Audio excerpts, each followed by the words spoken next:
Fight fans all over the world, it's Daddy P with Slap Happy Gorilla. What?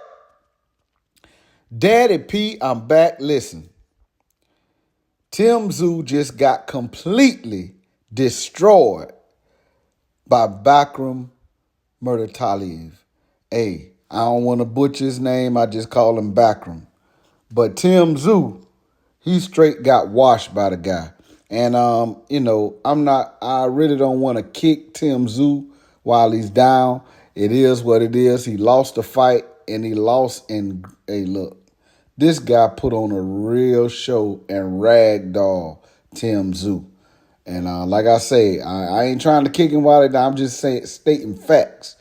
But anyway, I got into a verbal altercation, or I just say a back and forth, because it was tasteful. It wasn't nothing too bad. But with a fan, I guess it was an Australian fan of Tszyu. I think it was earlier this year.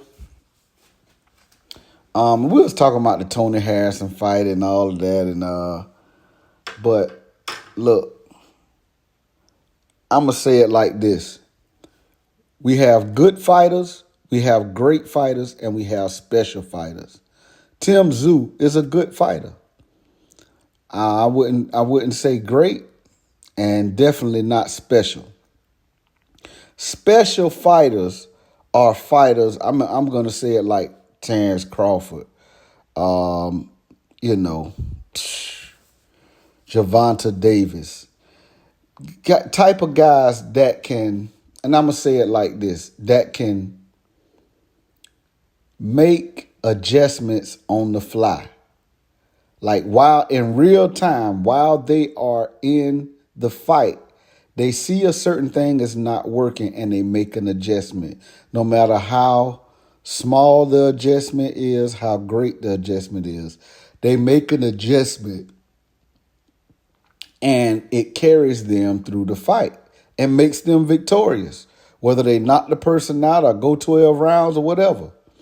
And this is what Tszyu failed to show in this fight. He could not make an adjustment. You know what I'm saying? And it don't seem like that's something that you can fix, like a quick fix. But Tszyu has had flaws from the get-go, I'm going to be very honest with you. I just feel like his career was guided very carefully. And, he has a name from a legend, Tszyu. So, and he was trying to get out of the shadow of his name, and that was his moniker. What's my mother name, But look, Tszyu, hey, I like Tszyu as a fighter, whatever, but he got ragdolled because he could not make adjustments. And this guy, he was just overmatched, man. He came straight forward. And this is the thing about Tszyu. He'll jab at times, but he gets reckless and forgets to come in behind his jab. And, this guy exploited that. And then a lot of people say, he was susceptible to the left hand. Yeah, he was. He got knocked down with that left hook, repeatedly. But if you watch, I think it was the last time he got knocked down. That wasn't the left hook. It was the right. You know what I'm saying? So it just showed me that, hey, you don't know a fighter, you don't know what they're capable of, and you don't understand them. Hey, look, you got to be ready for everything. And this guy was able to, look at Tszyu, see what he needed to do, and he did it. Now, he fought the way he always fight. Meaning Bakhram. Not that I've seen a lot of his fights, but the ones that, I had the liberty of seeing, he's like he throw punches. He throw a lot of punches. He has a great jab. And, he throw a lot of punches.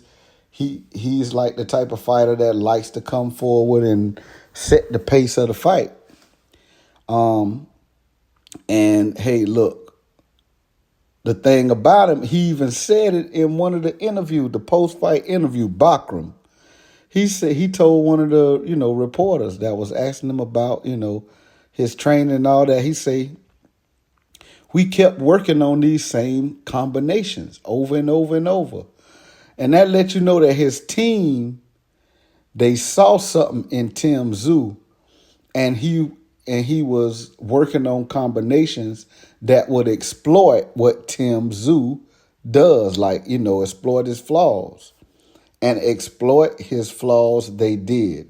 You could tell that Tszyu, his corner was not prepared in that way. You know what I'm saying? They just figured, oh, yeah, he's a come-forward guy, but we'll just meet him with, force. Hey, look, I guess he found out that he's not as tough or tougher than everybody, or he's not as strong as everybody, and this great, like I say, great fighters, man, great fighters. Look at Floyd Mayweather. Now, a lot of time when you say stuff about Floyd, you have to act like you know what you're talking about. Floyd Mayweather, I understand. He was Pretty Boy Floyd, then he was Money Mayweather. Pretty Boy Floyd was a lot more explosive. That was in his earlier years. He got a lot more knockouts. He was an offense fighter that was very defensively sound. But Floyd, he had problems with his hands. He broke his hands in a few different fights. And he said he did after the fights. Some people said he was complaining, but hey, how can you complain when you won all your fights? He won the fight, but he would let you know why his performance was, probably a little more lackluster than, people used to seeing him fight. And he was letting them know why. So it was a few occasions he broke his hand or messed up his hand in the fight. And, towards the latter part of his career, you notice that he wasn't getting as many knockouts. He started being more defensive. But this is the thing. What great people do is reinvent themselves. And they know how to make the proper necessary adjustments. Floyd Mayweather always had defense in his arsenal. But, once he got older, he reinvented himself as Money Mayweather. And that came along with his fighting style as well. He reinvented his name and his fighting style. And,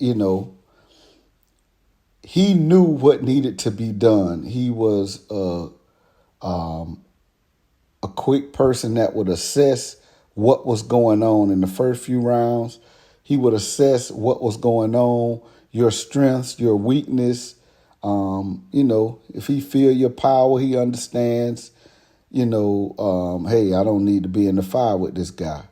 You know what I'm saying? So he made proper adjustments, but he was able to do that on the fly. You know what I'm saying? And that is not just a great fighter. That is a special fighter. And Floyd Mayweather, might I add, is a generational talent. But Floyd Mayweather is one of those guys, like I say, make adjustments on the fly. You know what I'm saying? And he knows how, like, it's okay to say that a guy is stronger than me and I need to take a different position. You know what I'm saying? It's okay. And Floyd was a master at, whatever your strength or your weakness was. He was a master at understanding what his strengths and his weaknesses are and how he can exploit your weakness. You know what I'm saying? Or how he can exploit your strengths. So, in fights like, what the guy named? Argentinian guy, Marcos Maidana. He was a younger guy. He was younger. He ain't had problems with his hands. He hit harder. But Floyd understood what he needed to do. It's okay. Okay, this guy's stronger than me. All right. After he's kept coming wild and coming in, he started seeing how to exploit even his strengths. and turn them against him, you know. And he countered him, and he, ran him into shots and all kind of stuff towards that second half of the fight. You know what I'm saying? Just little things like that, but not just Floyd Mayweather. Like I said, you got guys like Terrence Crawford, and even younger guys, like Tank Davis. These guys are special fighters. And Tim Tszyu, like I said, Tim Tszyu is a good fighter. I'm not taking that away from him. But you can't say he's great. You can't say he's special because he just didn't have that factor with him that he could adjust on the fly. He kept coming forward. He see the type of fighter this guy was, but he kept trying to meet force with force. And it just ain't work out for him, man. It is what it is, and the thing about it is, you never know what happens in boxing. I was on the platform earlier and I saw somebody saying how, boxing has been corrupt since the onset. Talking about how promoters strategically place fighters in places to do certain things, and how, some fights are set up for the fighter to win and all that. Hey, look, a lot of people were counting on Tim Tszyu to win that fight. He didn't win it. And, whether it's a thing that was for or against the wishes of the powers that be, none of that matters now. His career is weighing in the balance. What he does for a living, what he's chose, the path he has chosen to follow, that is weighing in the balance right now. So, he has a decision to make. If he's going to keep moving forward, he needs to reinvent himself, or he needs to learn how to make adjustments, and then, he needs more in his arsenal to work with to be able to make the necessary adjustments. That might mean, getting rid of his corner, getting more guys, or, just bringing someone extra in, whatever. But something needs to change for Tim Tszyu if he's going to keep boxing in the sport. Because Saturday night, he got ragdolled. And that's just to say the least. But y'all tell me what y'all think about Tim Tszyu. Is his career over? Can he learn to make the necessary adjustments? Can he reinvent himself? This Daddy P with Slap Happy Gorilla. Like, hate, comment, subscribe to the channel. Hit that bell icon so you can be notified every time it go down. This Daddy P. I'm out of there.